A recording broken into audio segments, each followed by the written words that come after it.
On November 24, 2024, T.D. Jakes, T.D. the Dallas Jakes' voice megachurch pastor, suddenly stopped mid-sermon. appearing to have some his sort eyes of rolled back, health his incident. skin turned gray, and 2.3 million viewers watched in horror as he collapsed. But the real shock came when doctors discovered what caused it. Now, as a $100 million lawsuit threatens his empire and dark rumors spread online, the untold story of Bishop Jakes' fight for survival and his reputation is coming to light. T.D. Jakes was born on June 9, 1957, in South Charleston, West Virginia, to Ernest and Audit Jakes. Raised in a small, close-knit family, T.D. was the youngest of 3 children. His father worked tirelessly, running a cleaning business that employed over 40 people, cleaning large spaces like the West Virginia Capitol building and grocery stores. His mother, a teacher, specialized in home skills such as cooking and sewing, making sure all her children learned them, skills that would prove useful for T.D. later in life. As a little boy, T.D. lived in Vandalia, a segregated community.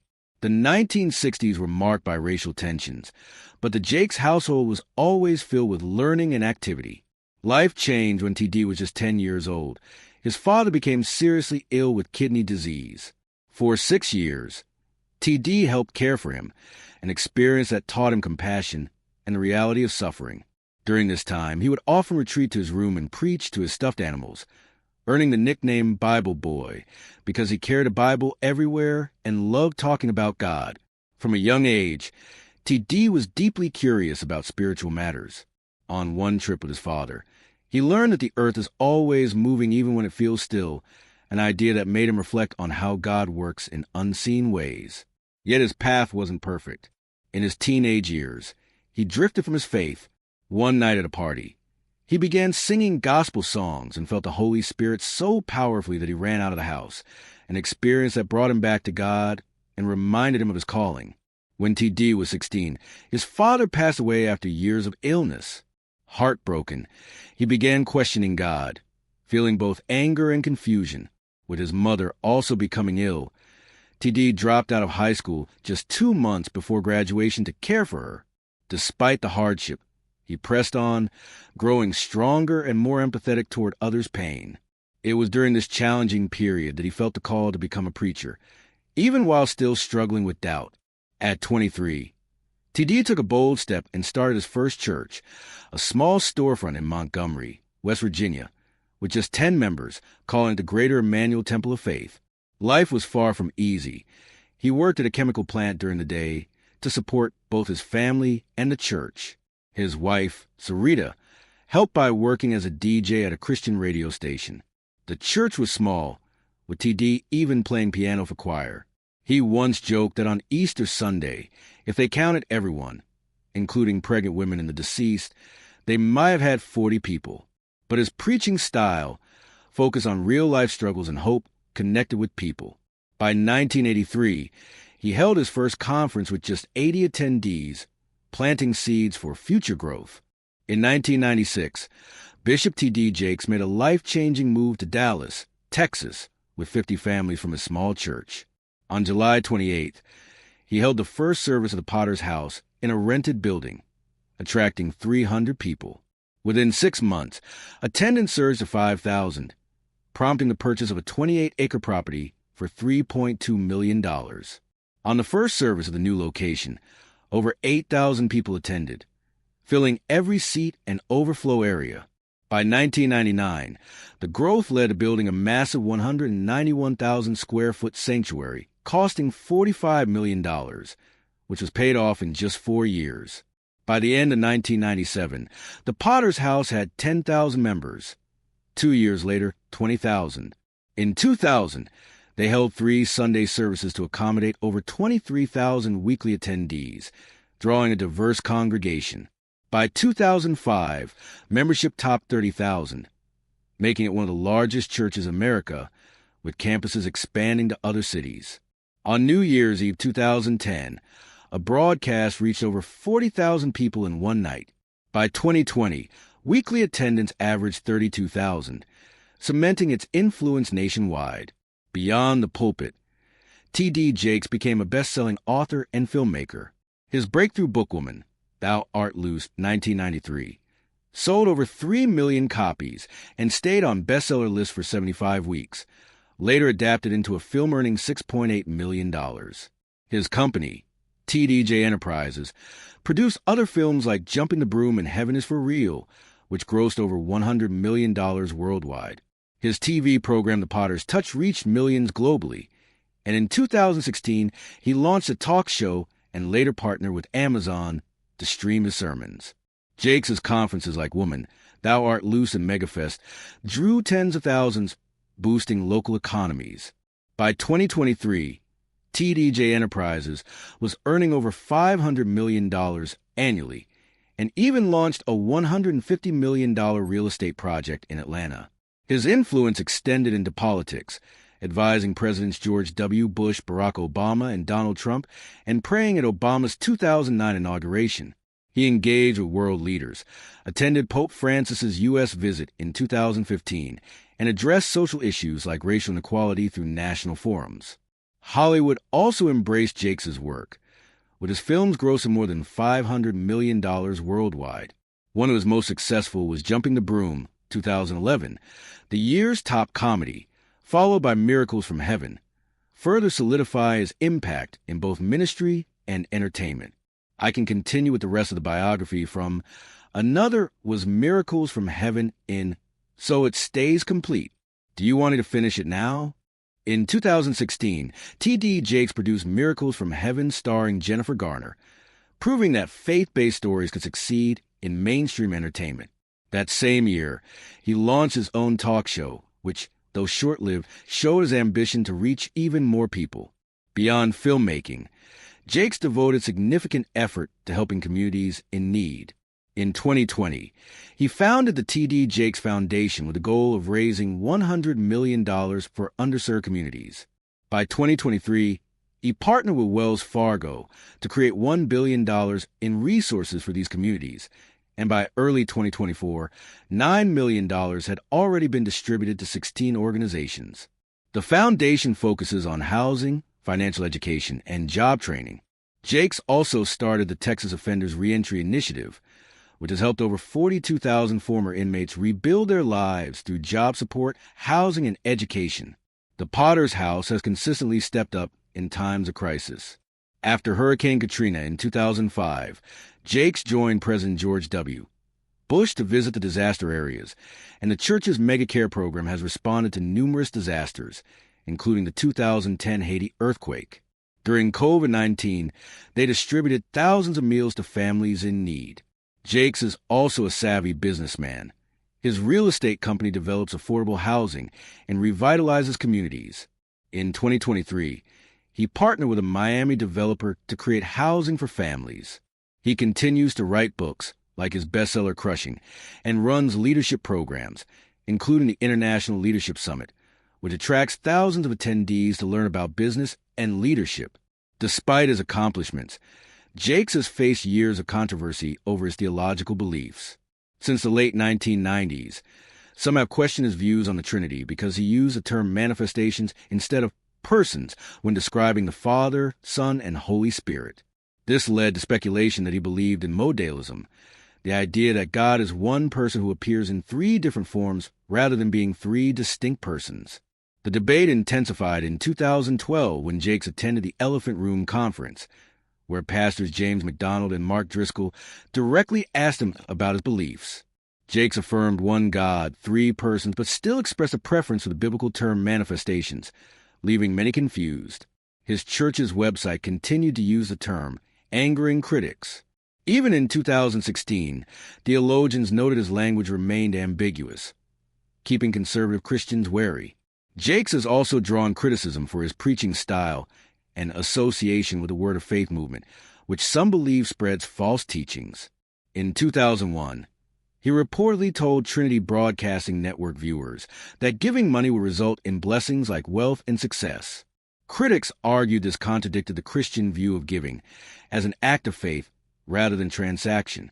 In 2015, he caused further controversy by saying, "If you obey God, you will never be broke another day in your life," a statement seen as an oversimplified and dangerous message about money. His sermons often blend motivational speaking with biblical references, which some say feels more like self-help than traditional preaching. In 2007, during a live sermon, he spoke in tongues without interpretation, something the Bible advises against, further stirring debate. Critics have also accused Jakes of avoiding topics like sin and repentance. In a 2019 interview, he criticized white evangelicals for focusing too much on abortion and same-sex marriage instead of social justice, angering many conservative leaders who labeled him a false teacher. His perceived embrace of the prosperity gospel has fueled further backlash. Reports in 2005 revealed that Jakes lived in a $1.7 million mansion, drove luxury cars, and wore designer suits, lifestyle choices critics said clash with Jesus' teachings on simplicity. While Jakes has said that spiritual prosperity should come before financial prosperity, critics argue this links faith with wealth in a misleading way. In 2017, he tweeted that obedience to God meant you will never be broke another day in your life, and stories have emerged of church members giving all their savings to his ministry only to face financial hardship. Though Jakes denies being a prosperity preacher, programs like his initiative to train 1,000 millionaires have made many question his motives. His views on LGBTQ+ issues have also evolved, attracting both praise and criticism. In the early 2000s, Jakes called homosexuality brokenness and attributed it to poor parenting or abuse. But in 2015, he surprised many by saying the Black church and LGBTQ+ community could coexist, adding that each church and individual was different. This led some to believe he supported same-sex relationships, prompting him to clarify that he did not support same-sex marriage. In 2021, he again criticized white evangelicals for focusing too heavily on same-sex marriage while neglecting poverty and racial justice. Then, in 2022, he stated that traditional gender roles no longer fit modern times, a remark that, while not directly about LGBTQ+ issues, signaled a willingness to challenge long-held views. Conservatives have distanced themselves from him over these shifts, while progressives see him as becoming more inclusive. In March 2024, Jakes' name surfaced unexpectedly in a high-profile lawsuit involving music mogul Sean Diddy Combs. Record producer Rodney Lil Rod Jones accused Combs of serious crimes, and on page 47 of the legal filing, Jones alleged that Combs intended to use his relationship with Jakes to repair his public image after abuse allegations from ex-girlfriend Cassie Ventura. The lawsuit did not detail how Combs planned to involve Jakes, but past connections fueled speculation. In 2021, Jakes brought his Kingdom Culture sermons to Revolt TV, co-founded by Combs, and in 2022, he attended Combs' lavish birthday party. These events led some to suspect a deeper relationship. The lawsuit implied that Combs believed Jakes' influence as a respected pastor could help him avoid public backlash, sparking shock in both church and entertainment circles. The situation worsened in late 2023 when unverified online rumors claimed Jakes had attended private parties hosted by Combs. While no evidence surfaced, the gossip further damaged Jakes' reputation.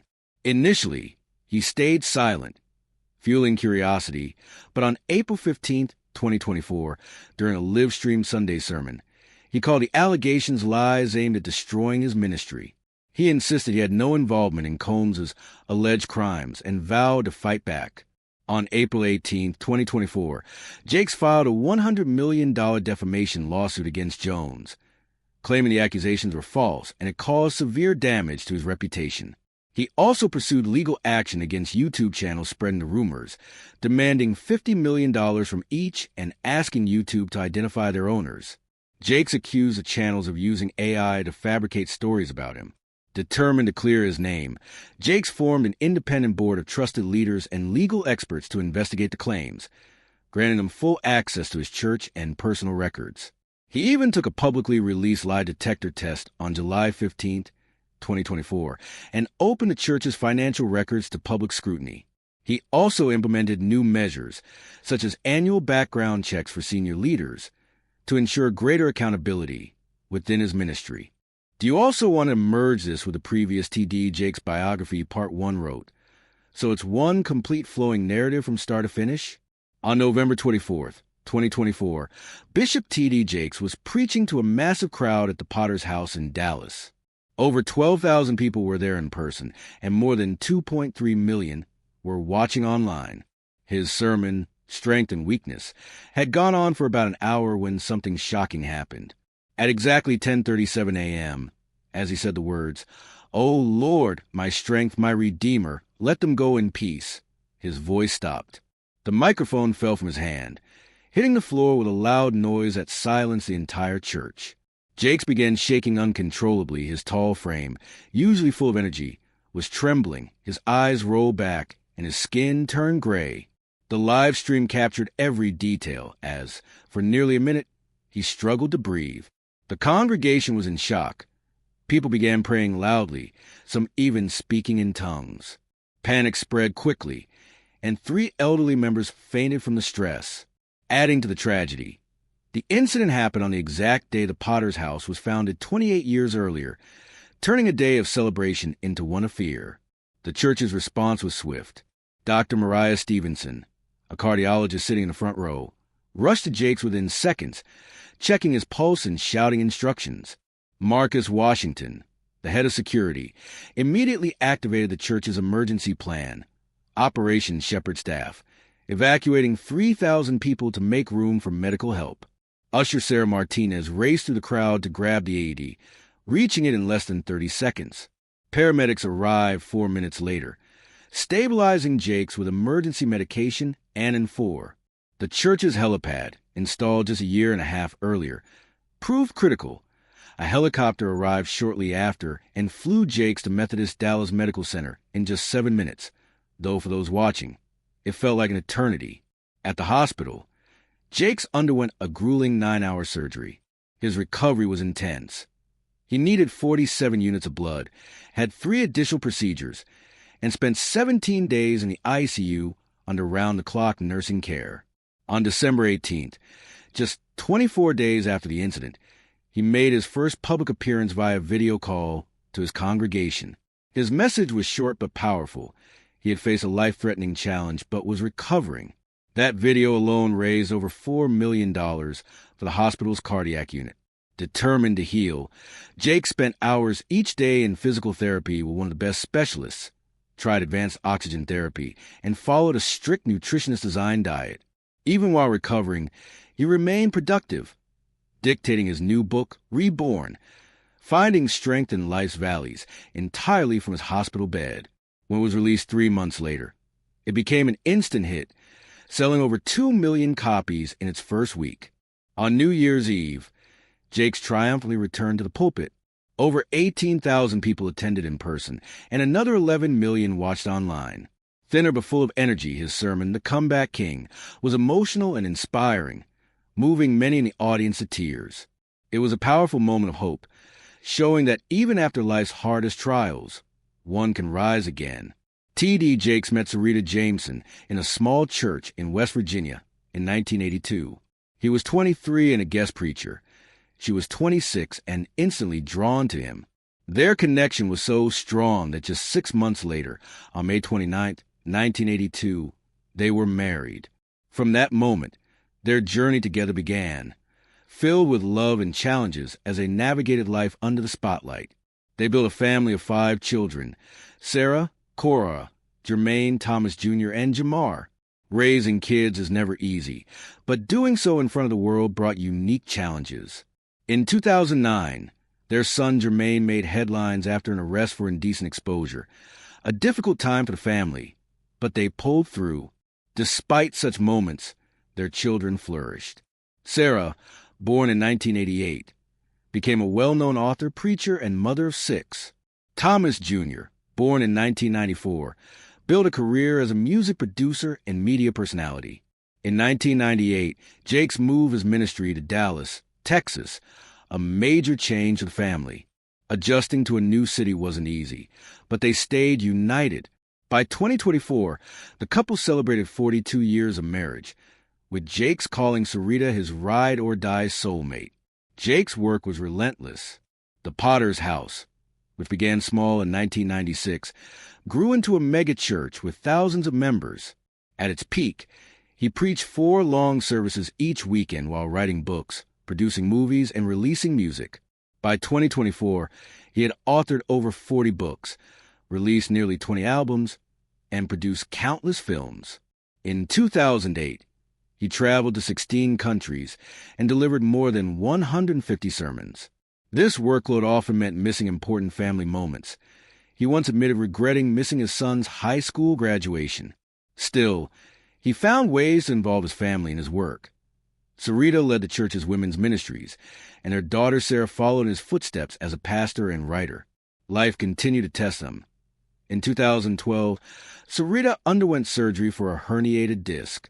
During her recovery, Jakes had to balance ministry and caregiving.